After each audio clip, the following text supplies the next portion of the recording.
ምሽቱን በተሰማ ሰበር ዜና ጠዋት ላይ የተጀመረው የኢትዮጵያ መከላከያ ሰራዊትና የህወሓት ታጣቂ ቡድን ከምን ደረሰ?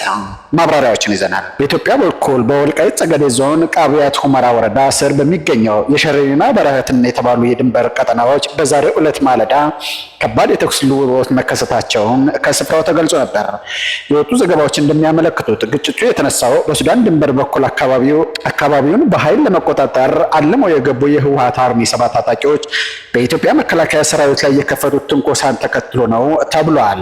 ህወሓት አርሚ 7 ታጣቂዎች በሱዳን አቅጣጫ ሰርገው በመግባት በበረሃትና ሸረሪና መስመር በቀላል መሳሪያዎች ትንኮሳ የጀመሩ ሲሆን ዓላማቸው ወልቃይትን ማይካድራንና ሁመራን በመቆጣጠር ለቀጣይ የፖለቲካ ድርድር መደራደሪያ ማድረግ እንደነበር ተጠቅሷል።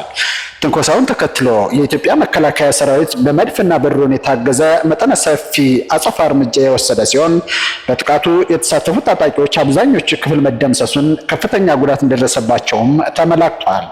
ከሁመራ ወደ በረሃትና ሸረሪና አቅጣጫ በተደረገ የከባድ መሳሪያ ተኩስ ምክንያት በሁመራ ከተማ ያሉ መኖሪያ ቤቶች ድረስ መንቀጥቀጣቸው ነዋሪዎች ገልጸዋል። በሌላ በኩል ህወሓት የደረሰበትን ከባድ እርምጃ ተከትሎ ባወጣው መግለጫ የፌዴራል መንግስት ሲያካሄድ የቆየውን ከበባ ወደ ወታደራዊ እርምጃ በማሳደግ በሸረሪና አቅጣጫ ጦርነት ከፍቶብኛል ሲል የሲቪል ማህበረሰቡንና ደጋፊዎችን የትግል ጥሪ እንዲዘጋጁ ጥሪ አቅርቧል። አሁን ላይ ሸረሪና በሀገር መከላከያ ሰራዊት ቁጥጥር ስር እንደሚገኝ ከአካባቢው የወጡ መረጃዎች አመልክተዋል ሲል ዋሱ መሐመድ ዘግቧል። ሌላ አዳዲስ መረጃዎች እንዲደርሷችሁ ቻናሉን ፎሎ ማድረግ እንዳይረሳ። አመሰግናለሁ።